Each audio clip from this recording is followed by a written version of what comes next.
നിങ്ങളീ പറയുന്ന ദൈവം എന്നൊരു ശക്തി ഉണ്ടായിരുന്നെങ്കിൽ ലോകത്ത് ഇതൊന്നും സംഭവിക്കില്ലായിരുന്നു. സാധാരണ നമ്മൾ ദൈവനിഷേധികളടുത്ത് നിന്ന് നിരന്തരം കേട്ടുകൊണ്ടിരിക്കുന്ന ഒരു ഡയലോഗാണിത്. ലോകത്ത് നമുക്കിഷ്ടമില്ലാത്ത എന്തെങ്കിലും സംഭവിക്കുമ്പോൾ, അതല്ലെങ്കിൽ ആർക്കെങ്കിലും ഒരു വൈകല്യം സംഭവിക്കുമ്പോൾ, അതല്ലെങ്കിൽ ഒരു പ്രകൃതി ദുരന്തം സംഭവിക്കുമ്പോൾ ഇവർ സ്ഥിരമായിട്ട് ചോദിക്കുന്ന ചോദ്യമാണ്, നിങ്ങളുടെ ദൈവം എവിടെ? ആ ദൈവം എന്താ ഇവരെ ഒന്നും രക്ഷിക്കാത്തത്? ഈ ദൈവം എന്തിനാണ് ഈ പാവങ്ങളെ ഇങ്ങനെ അനുഭവിപ്പിക്കുന്നതെന്നൊക്കെ ഇവർ നിരന്തരം ചോദിക്കാറുണ്ട്. ഇത്തരം വിമർശകരോട് തിരിച്ചു ചോദിക്കാനുള്ളത്, ഇവർ പറയുന്നത് പോലെ ദൈവമില്ല എന്ന് നമ്മളങ്ങ് സമ്മതിച്ചു കഴിഞ്ഞാൽ ഈ പ്രശ്നങ്ങൾക്കൊക്കെ പരിഹാരമാവോ? ലോകത്ത് ഒരു ദൈവവും ഇല്ല എന്ന് നമ്മളങ്ങ് സമ്മതിച്ചു കഴിഞ്ഞാൽ ഇവിടെ പ്രകൃതി ദുരന്തങ്ങൾ ഇല്ലാതിരിക്കുമോ? അല്ലെങ്കിൽ ഇവിടെയുള്ള വൈകല്യങ്ങളൊക്കെ നേരാവോ? ഇവരുള്ള പ്രശ്നങ്ങളൊക്കെ സോൾവ് ആവും? എന്തെങ്കിലും ഒരു പരിഹാരം ഇത്തരം പ്രശ്നങ്ങളിൽ ഈ ദൈവനിഷേധികൾക്ക് നൽകാനുണ്ടോ? എന്തെങ്കിലും ഒരു ആശ്വാസത്തിന്റെ വചനം പോലും ഇവർക്ക് കൊടുക്കാനില്ലല്ലോ. ഇവർക്ക് ആകെ പറയാനുള്ളതെന്ന് വെച്ചാൽ, നമുക്ക് എന്തെങ്കിലും അനുഗ്രഹങ്ങളാണ് കിട്ടിയതെങ്കിൽ നമ്മൾ അടിച്ചു പൊളിച്ച് ജീവിച്ചോളാം.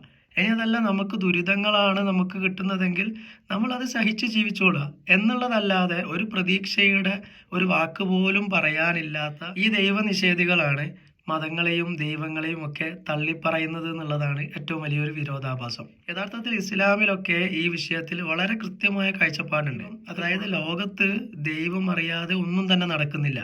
ഈ പ്രകൃതി ദുരന്തങ്ങളും അല്ലെങ്കിൽ ഈ അക്രമികളെയൊക്കെ പിടിച്ചു കെട്ടാൻ ദൈവത്തിന് ശക്തിയില്ലാഞ്ഞിട്ടും അല്ല.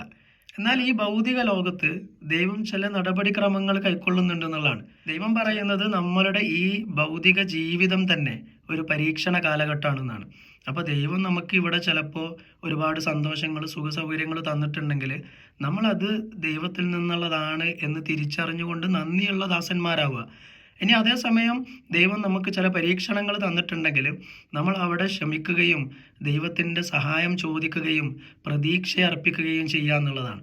തീർച്ചയായിട്ടും ഇന്നല്ലെങ്കിൽ നാളെ നമ്മളുടെ പ്രയാസങ്ങൾ ദൈവം മാറ്റിത്തരും. ഇനി ഒന്നുമല്ലെങ്കിൽ നമുക്ക് പരലോകത്തെങ്കിലും അതിനുള്ള പ്രതിഫലം നൽകപ്പെടും എന്നുള്ളതാണ് ഇസ്ലാമിൻ്റെ ഒരു കാഴ്ചപ്പാട്.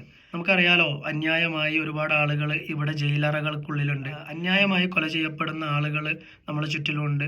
പല രീതിയിലും പീഡിപ്പിക്കപ്പെട്ടുകൊണ്ടിരിക്കുന്ന ജനതകൾ നമ്മുടെ മുമ്പിലുണ്ട്.